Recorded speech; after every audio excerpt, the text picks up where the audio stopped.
This is an ad. This is an ad. Deserve to be free. The child is not fit to govern an empire. I figured it out when I saw fucking Emily Blunt.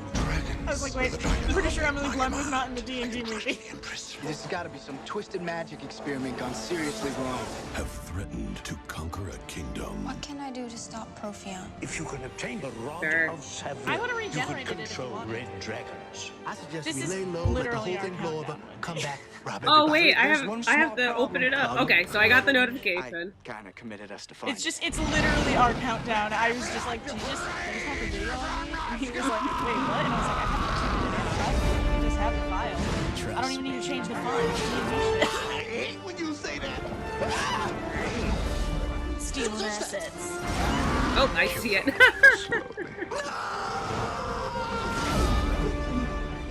We finish the maze. You No. win the prize. Okay. On top of this, oh my god. You'll have to do better than that. They must complete this task alone. You know, I love the way you track. I'll get Marina. You get the map. How you get the girl and I get a map? We gotta work out some Okay, plans. this is definitely a movie that I have yet seen. I want them found. Do you really think you can steal my destiny? I'm just Be careful. putting it in the You too. Discord.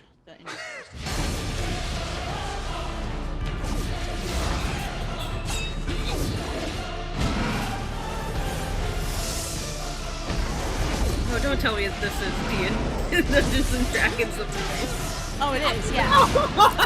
That was why I said I knew it wasn't us. I knew it was an ad because I knew Emily Blunt wasn't in the D&D movie. Yeah, Dungeons I and need to see it Dragons. though. You want to Oh. play? I definitely need to see the movie for sure. Oh, and it looks like we might be live. And Soon. Oh, yep. Brandon and I are. Brandon's not here, though. Welcome, weary adventurers, for a boy. for a tale of dragons and adventure. Step forward and begin your campaign with the podcast of I Think You'd Be Into It. I basically just had the idea to come up with the hat and then was like, oh, the banter will figure itself out. But Yeah, turns that's out, your theory every episode, and it's Yeah. yet to work. Turns out Brennan Lee Mulligan makes it look easy. Hi, everybody. Welcome to I Think You'd Be Into It, the podcast about your problematic faves. I'm your host and Brennan Lee Mulligan lookalike, Brandon Beck. I'm your other host, Beth Scorzato, who's regretting making that hat for you. Oh, babe. You also, know guys- the Fish Wizard hat is going to be making appearances for years. Yeah, it already makes an appearance in our house on top of your desk. Though you regular viewers might notice that I am not in our home. I am in Florida visiting my mother. So we are actually doing this from different locations for once. Yeah. So that's big for us. Yeah, We've never actually done the podcast separately before. Yeah, so when we do that gag where I show up in her screen and she shows up in mine, it's going to be extra impressive. It's going to be super, It's super going to be impressive. real good. Yeah. Beth, why don't you introduce our guest? Yeah, so our guest this week is fellow pack comedian, sketch improv performer, and also my co-producer and our wonderful host of Chaotic Roll, Whitney Allen. Welcome to the show. hello. Oh, by the way, I Hello. noticed in the chat, Indiasaurus Twitch wants to see the fish hat again. Oh, yeah. Oh. Did they really say they wanted to see it again, or did they just ask if that's what it was? Well- Because let me tell you, yes, it was. They're gonna see it again anyway. Thanks. We're gonna have to do we're doing the intro again. Also, though, shout out to Indiesaurus Twitch. That is, Rich in minerals, we call upon your bolt. all right. You know what? I shouldn't even plug you guys now because you brought this on me for him to interrupt. Well, it's like they say, I was get your ass trying handed to you say every that day. I was trying to say that Indiesaurus is our network for our podcast and that they're awesome and you should check out all of their other shows as well, even though they just encouraged him to do that. Yeah. You know, it's so funny having been in quarantine for so long with Beth, who I love and adore and married, to now be out in the world where people will encourage me and as Indiesaurus says, people will sanction my buffoonery as Tommy Lee Jones would not do for Jim Carrey. Oh boy. Um, babe, Yes. did you perhaps not change the scene? Because I'm looking at Twitch and we're still not seeing Oh yeah. Whitney. I was just about to say that, but I don't mind being the voiceover and the narrator and be like mystery. You guys got so wrapped up in the hat that you forgot to change the scene. Well, see, here's what happened. If you look at my end, there's that and that and that. So yeah, I've also run a show that's actually way more complicated than ours. Thank you. Okay, you know what? All right, do a thing you're into. Oh, do a thing guys, you're I've into. been gone for 9 days and now he wants to fight. Do a thing you're into. What are you thing into? I am into this week. Oh, I am actually ready, y'all. I just Stelladora realized that breakfast Farscape. We don't have time to explain Stelladora breakfast treats on this show. The thing I am into this week is Farscape, which I just realized all of is on Amazon Prime. It's still great. I mean, it's still bad, but it's still great. It's very 1999, we're not going to explain any of the logic of anything, fuck you, very Henson-y. Very like actually adventure, one episode like FMV game aesthetic. Yeah, but like really it's just a show about one of a genre very near and dear to my heart, himbos in space. That's all. Oh, yeah. That's all it is. It's yet another himbo in space, and that's all I really need out of a show. It's why I like Stargate. It's why I like oh, what was the name of that one? Oh, the one with Dom DeLuise? No, I have just said Stargate. That was the the first thing I said. Oh my god. What are you into this week, Brandon? Oh, I haven't been home. I don't know. Is it Jerry Reed's code again?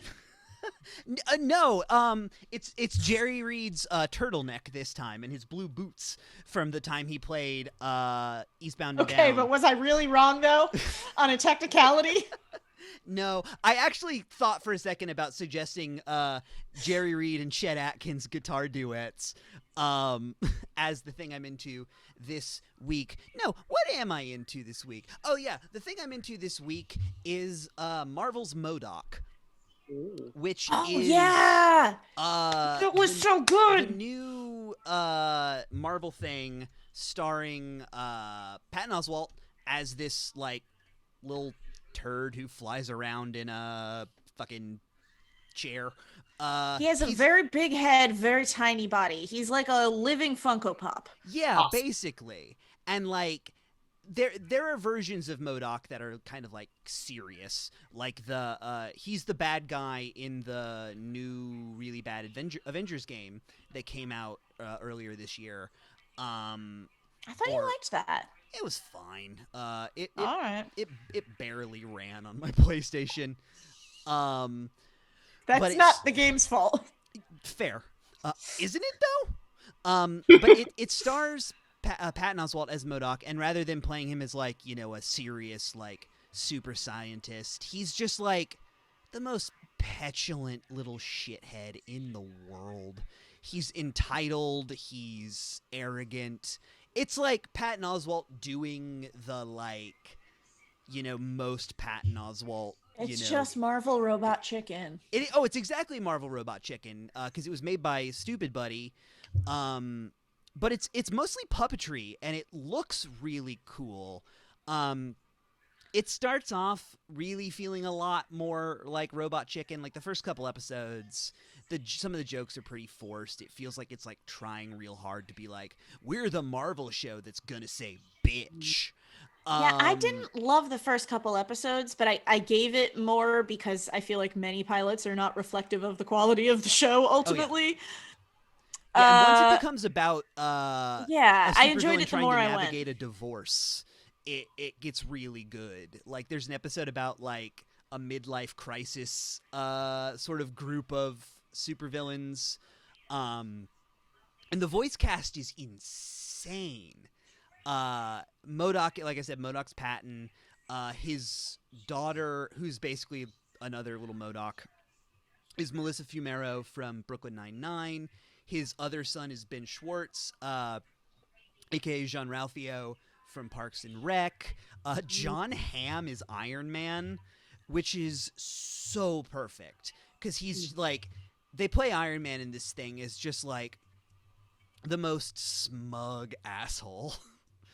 And like Bill Hader's in there a bunch. Sam Richardson from Veep and Detroiters. And yeah, it starts off kind of fine, but it really finds its voice quickly and becomes this really weird, like esoteric, like it feels like it has a completely different tone than any of the other Marvel stuff. Either the like mainline like MCU TV stuff like WandaVision and Falcon Near Winter Soldier. And like, did some you of just Netflix say stuff, too. Falcon Near Winter Soldier? Yeah, that's what that show was. It was the Falcon Near Winter Soldier. They were near each other sometimes. Is how it felt watching that show. Am I wrong? No, I just had never heard you say that.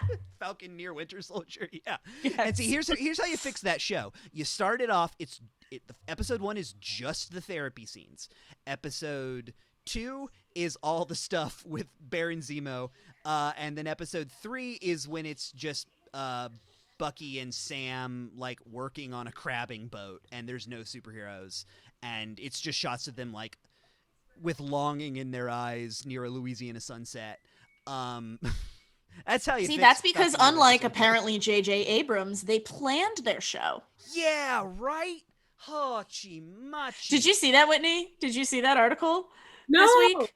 About that, there's an article that came out, an interview with J.J. Abrams about like, oh yeah, we didn't have a plan for Star Wars, and like I've now learned that it's good to like that you should probably plot your movie before you shoot it.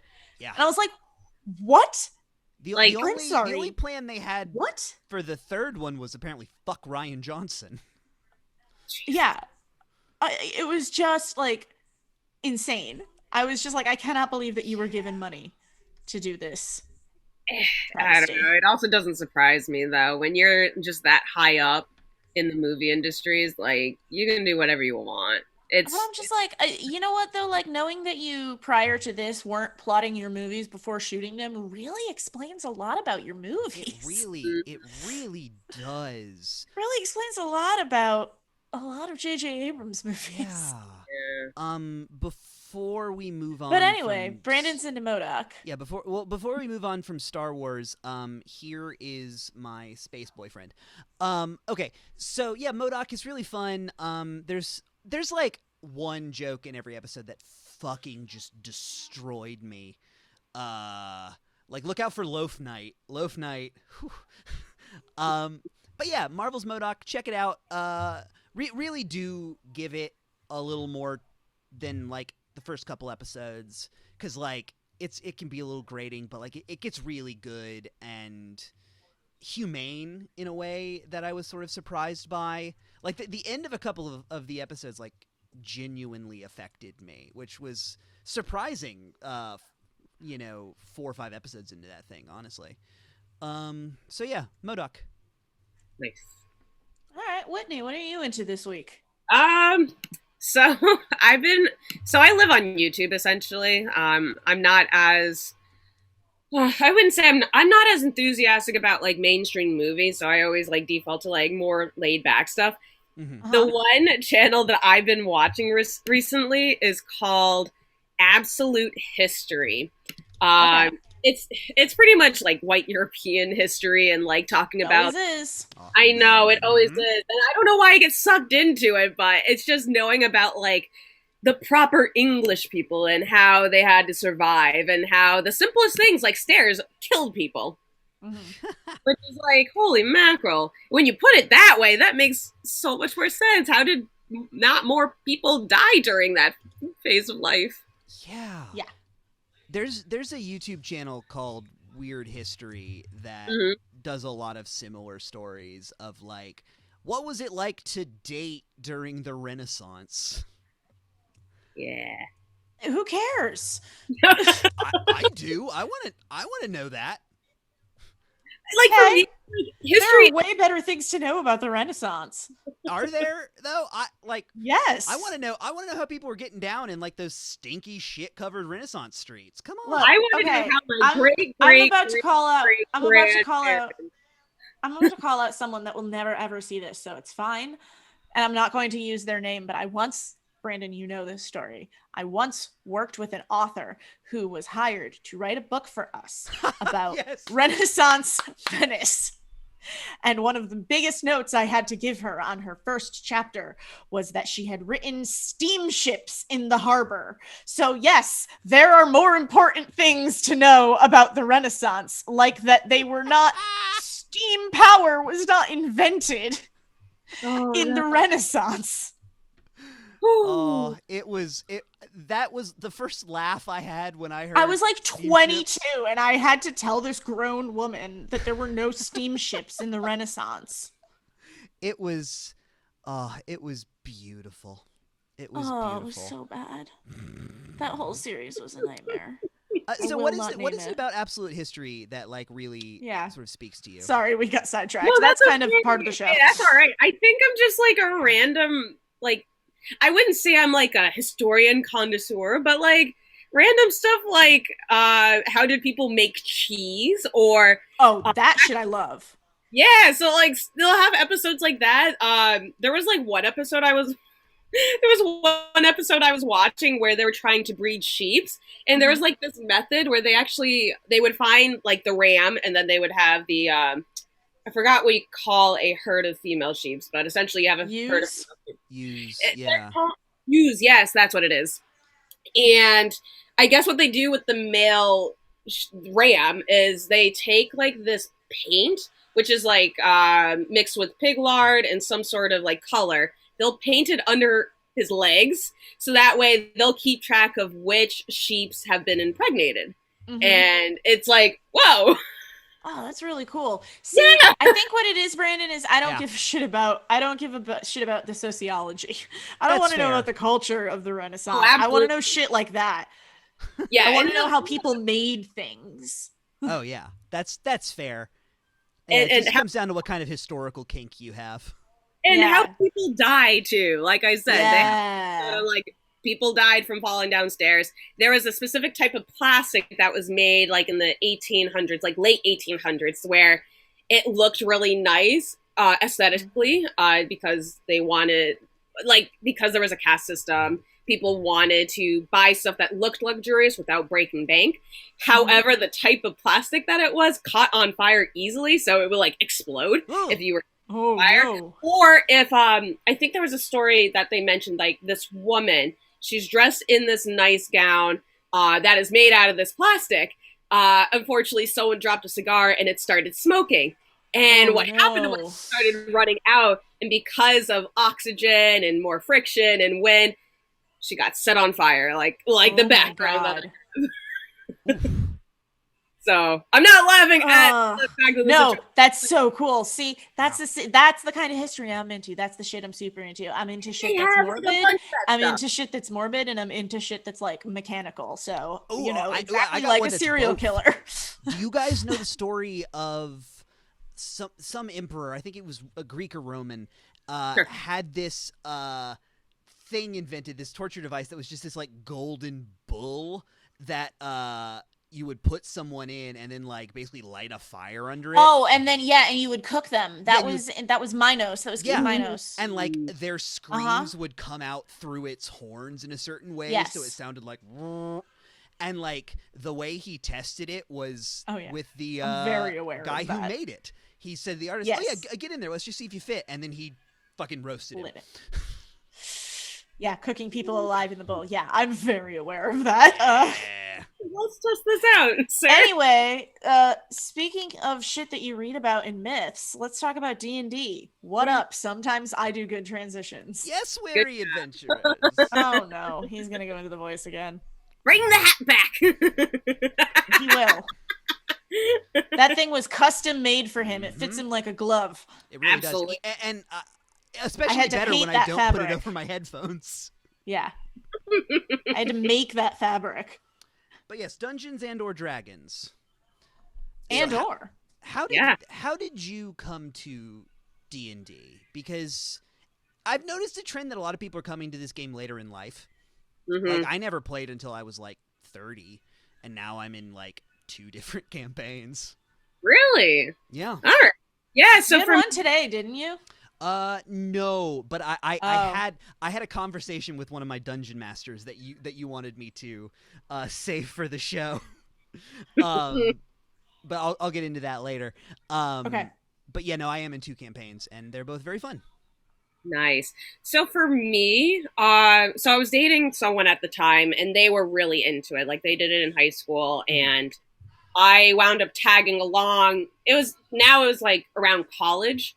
I'd say, oh geez, how old was I? Maybe like 23, 24.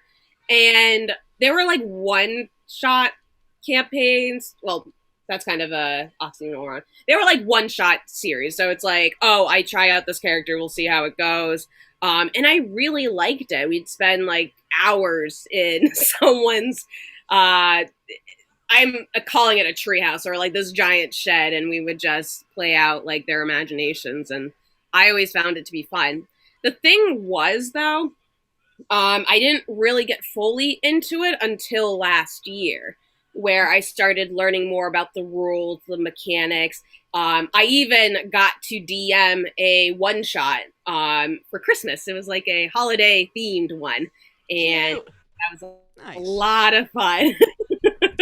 And now I can't get out of it. Quest for the adventurers. It was more like, oh, we got these elves who are in our local mall, and they have to figure out what happened to this missing girl. And yeah, it was very homebrewed. Nice. Well, and also now you and I are running a D&D show. Yeah. So you're a DM there too, running a series of one-offs. Yeah. Yes, absolutely. So ever since like getting into D&D, I'm like, I would love to do like a comedy, like a D&D themed comedy show. And I first heard of it, or I was first talking to some of my peers back in Connecticut, where I'm at. And because the theater layout is a little bit different from the ideas that I had, it was kind of just in the back of my mind. And then coming over to the Pack Theater, I'm like, wait, this could be a great Twitch show. Let's try this out. And then I think I just sent a message through the group chat just to see if there's any interest. Got a lot of interest, got support.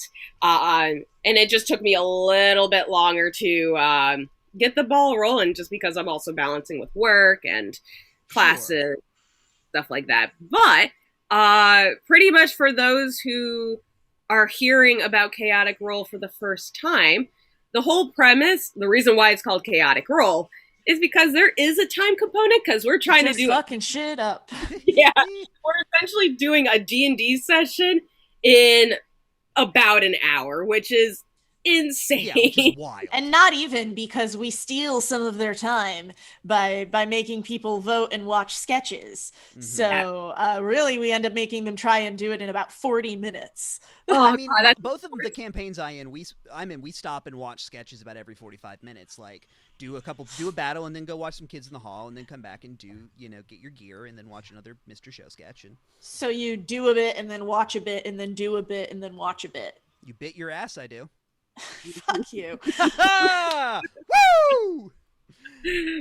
So, wait, you were saying? So mad right now. Well, what was I saying? I don't know. You weren't. I was, and now I got distracted by how mad I am about that. Well, so what was it about Dungeons and Dragons that felt like a natural fit for a comedy show to you? Because you wouldn't think on its face D&D and a silly streaming kind of game show almost would sort of be simpatico, but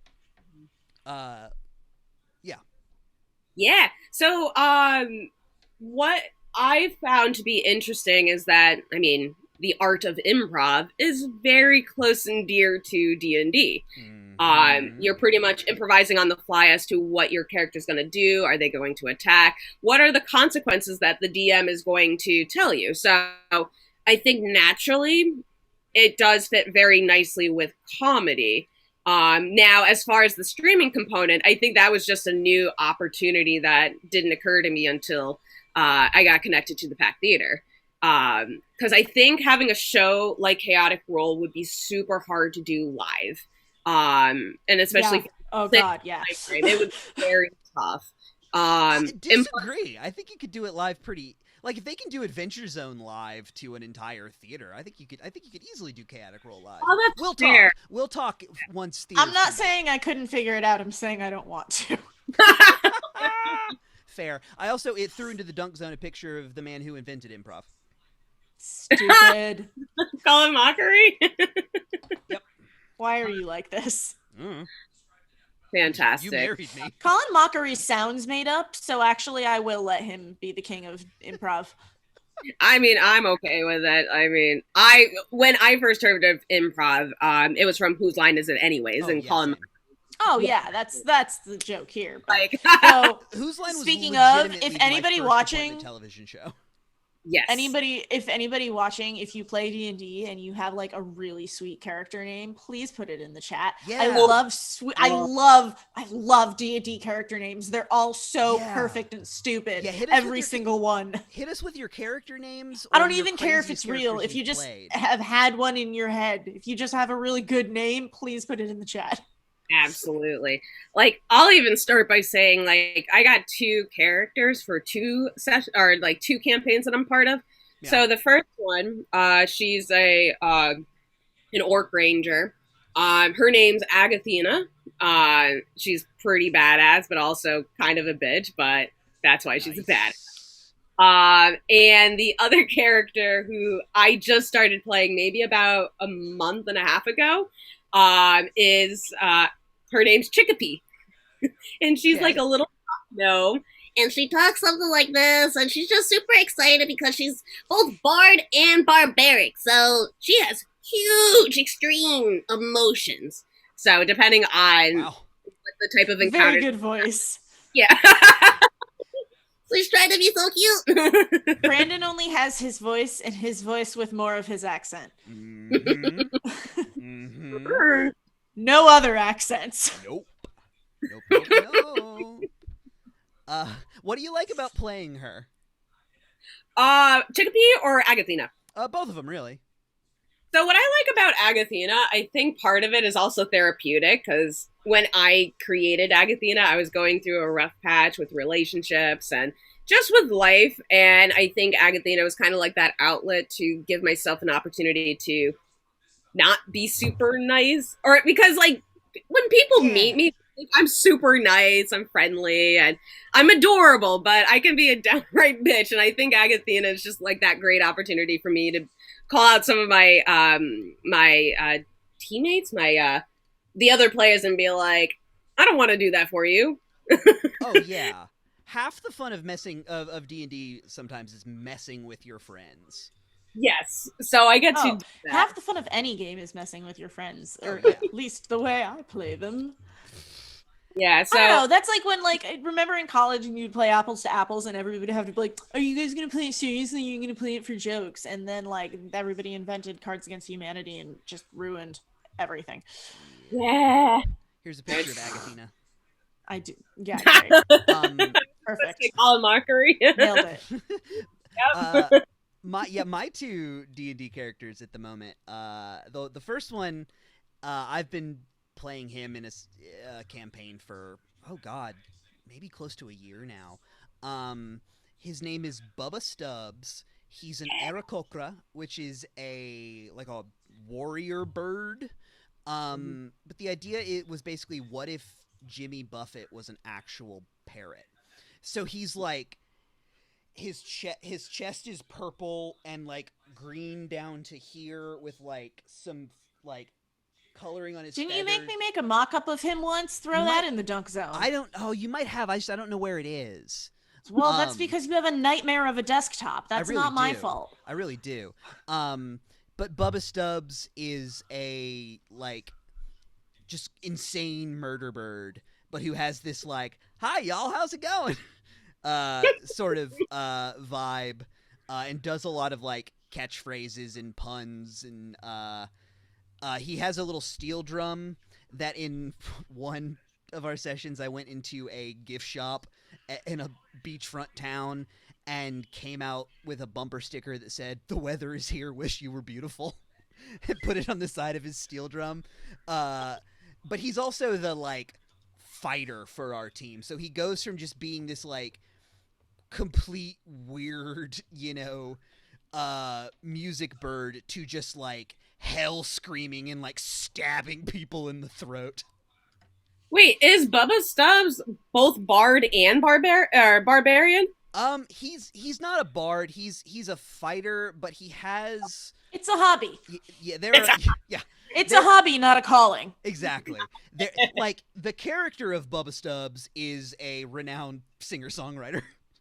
But yeah, Bubba Stubbs. He's like that dude in the stand that just happens to be Bruce Springsteen. Yeah, basically. And my other character in a campaign that I'm playing, being DM'd by former guest of the show, Frankie Starker. My character is. Well, the first one is also former guest of the show, Cam. Oh, Cam, yeah. Oh, yeah. The first campaign. Cam was on our Josie and the Pussycats episode, and Frankie Starker did both the fanfic and the hockey episode. Yes, and proud we are of both of them. Yes, we are. And my character in that campaign was originally going to be a centaur, where the human half was just the basketball player Bill Walton. And his name was Nathan. And my original idea. You might need to explain who Bill Walton is to everyone. Oh yeah, Bill Walton is a 70s basketball player. He played for the Celtics. He's like 9 feet tall and has ankles made of, like, toothpicks. And he. But that's not why Brandon cares about him. No, I care about him because he's the world's biggest Grateful Dead fan. And, like, he's seen the Dead like 800 times. All of his game commentary will be like, it'll be like, the other commentators will be like, and it goes to the key, up for 3, and it's good. His will be like, oh, Jimmy Jack Jones approaches the key, and the ball's trucking through the air, and it swooshes like a dark star. But I love him, and he's wild. So Nathan was going to be a centaur. Was also a really good, like, lockpick and, like, sneak, but I couldn't justify it to the DM, and rightly so. So, and this is why Beth wanted me to tell the story, because there's an amazing pun here that that hours later I am still in awe of. We decide, or Frankie decided that what if instead of him being a centaur, he was like a halfling centaur. So, like, half size of both, aka a hapinitar. A hapinitar. It's fucking good. That's very stupid. It's so it's a hapinitar. Makes me so happy. And I figured out his voice by just reciting Grateful Dead lyrics in my car like they were the most profound poetry of all. Yes. That's actually something I need to do with my other character, with Chicopee. Oh, yeah. Because, it's weird because I'm not a singer. I usually kind of just fake it till I make it. But it's weird with Chicopee because, like, she's super happy, like, very, like, she clings on to people, I get the sense, but, like, in a very adorable way, because that's where her charisma comes into play. She's fucking a girl. She can get away with murder, which is something I aspire to. Something everyone should aspire to. Shouldn't Remember say that part earlier where I said I may be a serial killer? It's fine. That baby's doing a lot of work. Yeah, but you married me. I know. They're gonna do a documentary about you someday. But yeah, so the dork. Sorry. No, that's okay. This show we haven't seen each other. We haven't seen each other in 9 days. 9 days. So this is a little punchy. Yeah. Also, yeah. So what do you do to, like, get in character as your characters? So with Chicopee, I think just the sound voice helps me out a lot. Because if I sound like this, I make myself super adorable, and sometimes like my body kind of like falls into it. Yeah, you kind of have to, like, when you're doing VO a lot of times too, like you kind of have to do the body, like it's part of it. Oh yeah. You don't have any absurd hats to get you into character. To be clear, while that wizard hat does not play into his D&D, he does have a captain's hat that sits on his desk that does come in to Bubba Stubbs. There was also a lay, although I think I took the lay back and put it in the bedroom again. There were multiple lays. There's like 4 of them. I know there are. They're all mine. Yep. There's also one in the trunk of my car. Good. I stole it from the Pat green room because none of y'all came to clean the green room, and so I took a bunch of shit. Hell yes. But yeah, I think just because the only times that I use props is when I just do improv streaming. But like when I do D&D, I kind of just get into the mindset, like, what would Chicopee do? I think it's challenging. Well, the thing that's challenging about Chicopee is because it's a very new character. Mm-hmm. I don't think she has enough depth to like find her motives quite yet. I'm still developing a little bit more on how she is. Agathena is challenging on a different level because my natural eagerness to participate and be the team player in a campaign has to be held back. And it's like to the point where it's like I'm playing this weird role where I'm like kind of going against the grain, but I don't mean to like mess up everybody else's flow. Because yeah, she's very like she's also very stubborn, and she's like angry all the time. She particularly, like, Agathena doesn't like one person in the group, but she's growing to get used to and tolerate this person. And that person is they play a rogue character who has a backstory. Like, in the very beginning of that campaign, that rogue character was trying to be friends with me, and Agathena's like, we're not having this today. Not today, I don't think. That's one of my favorite parts about playing in a long-running campaign is getting to figure out those little character threads and interactions between your characters and at the end of the day, like, your friends. That you wouldn't have expected. Like in one of our campaigns, Bubba Stubbs weirdly just sort of like came upon this like really like brother sister relationship with the like tiefling demon lady in our party, and like neither of us would have expected that they were gonna kind of like turn into a comedy team because we're like. Because the campaign is sort of focused on another character's like journey, and we're just kind of backing up at points. You're just side characters. Yeah, we're basically just like sitting You're sidekicks. Heckling. Yeah, basically, and it's so fun. Horny sidekicks. Basically, yeah. Though actually, I Bubba Stubbs is asexual. I realized a little while ago in a kind of interesting way. Excuse me. Sure. He's just seen a lot of shit and doesn't have Yeah. That's fair. So I don't know if anybody has noticed, but I have not said anything about this because I've never actually played D&D. I understand how it works in theory, and I've watched it be played, but I've never actually played. I would love to play, but I never get invited to any campaigns. Because I love to play, but all of my friends are the same kind of people as me, and so we're all the same kind of people that are like, oh, I'd love to play in D&D, but not a single one of us is gonna fucking DM it. And so we all just say, I'd love to. Also, we can't schedule something together to save our lives. No. But I DM a one. I would love to play D&D. Oh, yeah. With people who can schedule things. That's actually a really good point that you brought up too, because that's actually like, well, after like being a DM once, like I wouldn't say like I'm an expert, I'm far from, but I feel more confident like actually running a one shot, maybe a campaign.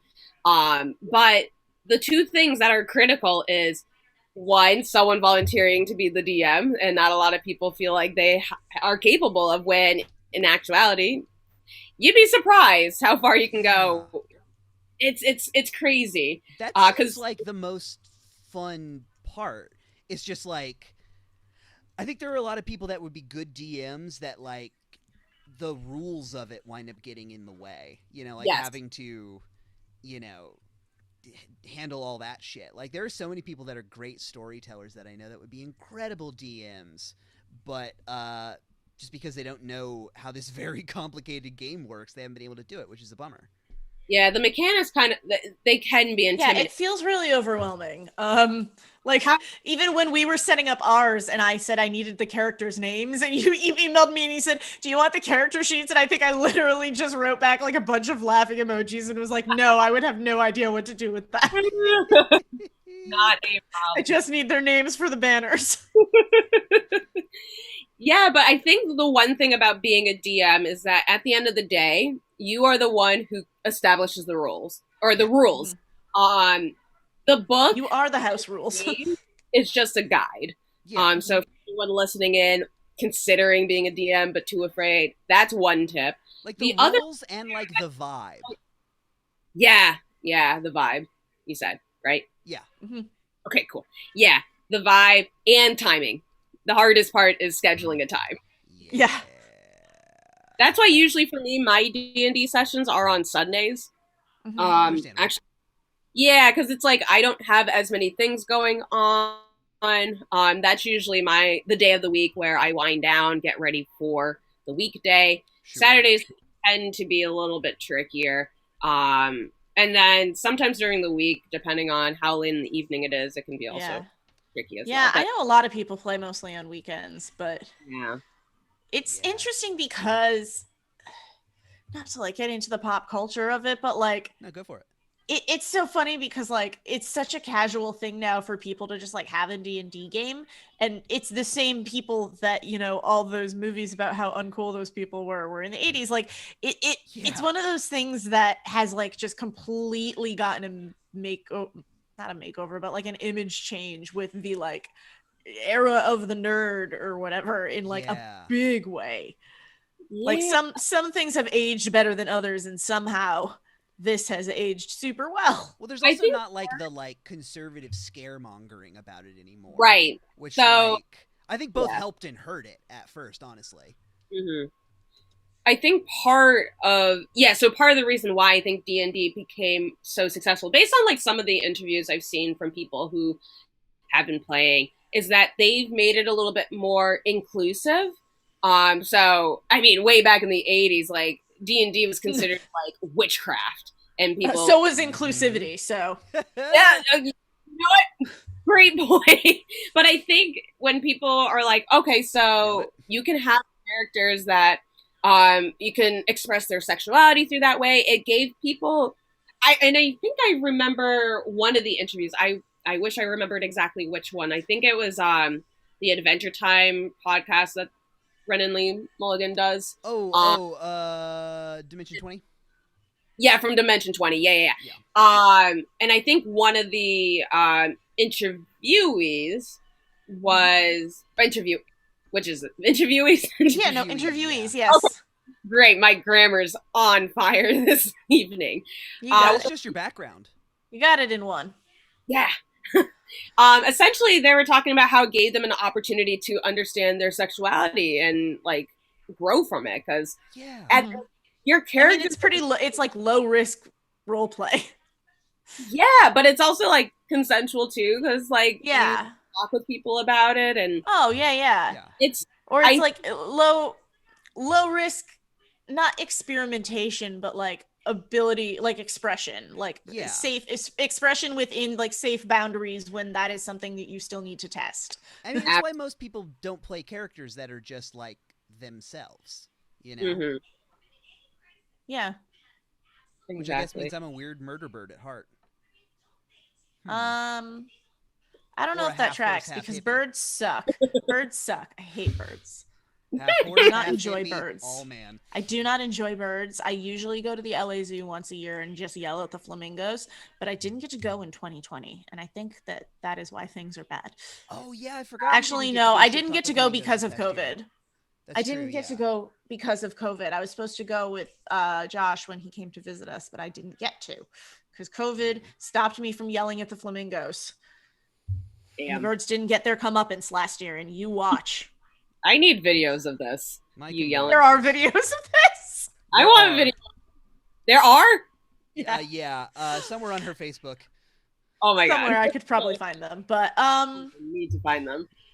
Yeah. Anyway, so if you, as a fair newbie, and talking to me, so where I'm like, hey, I would really love to play D&D, like, even if I did decide, okay, you know what, maybe I'm gonna have to start this and DM this myself.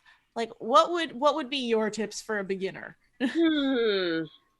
Well, so for me, I focused on what I essentially wanted my campaign or my one shot to be. I know some people want to use the player's handbook, which can be beneficial, but I think it also takes away from the creativity component. So when I mentioned that I was doing this holiday themed one, it was like, yeah, it was a homebrew. I made this up. I created the landscape. I was able to let people be specific characters, things like that. I always just remind myself that you are in control of your session, of your campaign. When people join into the campaign, they are agreeing to be part of your mad journey. And the thing that surprised me is that I found myself over preparing more than I needed to. So I was focused so much on the backstory and creating these plot twists. I was trying to be Brennan Lee Mulligan, essentially, like just how they're able to do storytelling. And I just want to get those like 3 hours in, we didn't even get to like the main, like the big twist that I wanted people to see. But that's all right, because it's like, all right, they fulfilled their goal. That's fine. It's the journey. It is the journey, honestly. So and sometimes the journey can be wildly the white girl derailed from where it was supposed to, but in a way where like it still fits with the vibe, you know? Which like I think that's a sign of I like this podcast. Yeah, exactly. Actually, that reminded me of this one time when I was doing the holiday the holiday one shot. So last minute, I guess there was like this manager that was coming in. Oh, because I had a player who had to leave because something came up, and so I had to create like a last minute character named Duddy the Elf. Oh, you told me about this. Because Sing I poet of Duddy the Elf. Oh my god, Duddy the Elf made me. I was literally crying during the session. That was probably one of my favorite parts, is because like last minute I created this character Duddy the Elf because the original manager was sick, and so we had to bring in a new manager, and everyone hated Duddy. Like they were threatening to kill him. They were making him cry. He had to run to the bathroom multiple times because he was just sobbing so hard. He was not manager material, but it was so funny. People were convinced that Duddy the Elf was the main villain in the session. He's just a buffoon. They just really hated him. That's amazing. So Part of it. That's like, didn't everybody hate Drywall Jim? Oh, Spaceship. Oh, I guess, yeah, he was Drywall Jim at one point. I did a Spaceship Jim. I did like 2 different sort of connected one-offs with a friend of mine a few years ago. Where, It was like a Battlestar Galactica, right? yeah, it started as a Battlestar Galactica one, and then later we did it as like a Cthulhu thing. Where my character was named Spaceship Jim, who was basically just this like space hobo who would like ride the space rails and was just this like con man essentially, who in any situation There's a would just weird put on voice a with completely it. new personality. But it was just like, hi, I'm Spaceship Jim. Yeah, that one.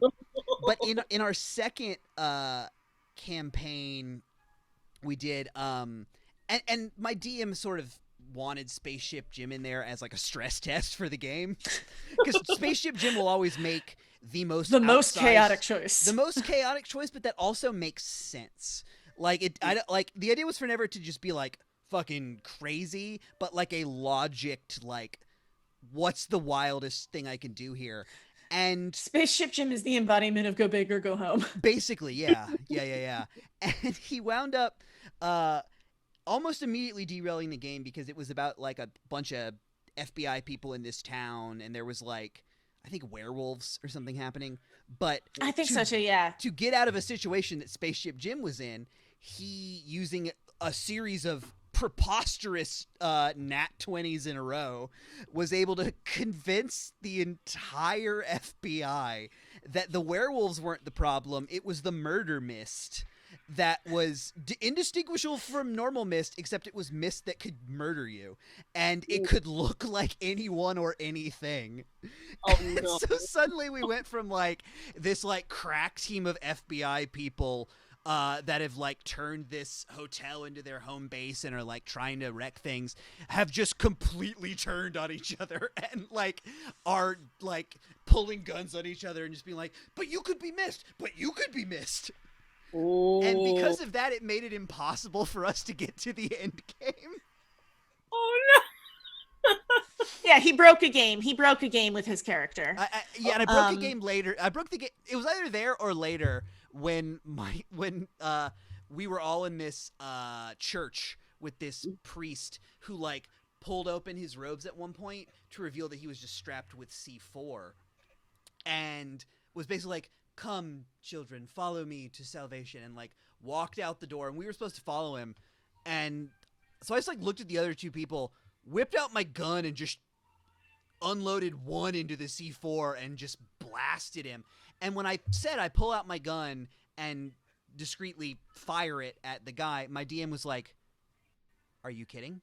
I'm like, no, he's the bad guy and he's strapped in C4. I can just get rid of him. He was like, okay, and I rolled a nat 20, and he exploded, and we couldn't get to the end game. Oh no. Yeah, so Brandon broke a game. So that being said, we're going to wrap up here, but also this is your last chance to please tell me any dumb D&D or like really good fake name you've ever made up in the chat. I will read them. Yeah. I love D&D names. It's not a D&D name, but can I share you? Oh, you want to talk about Light Cardigan? I do want to talk about Light Cardigan. All right, do it real quick. Just type it in the chat. Just type it in the chat. I'm not. It doesn't make sense unless you see it. I'm not in the chat right now. Okay. Tell me how to spell it. Oh no, I'm getting in there.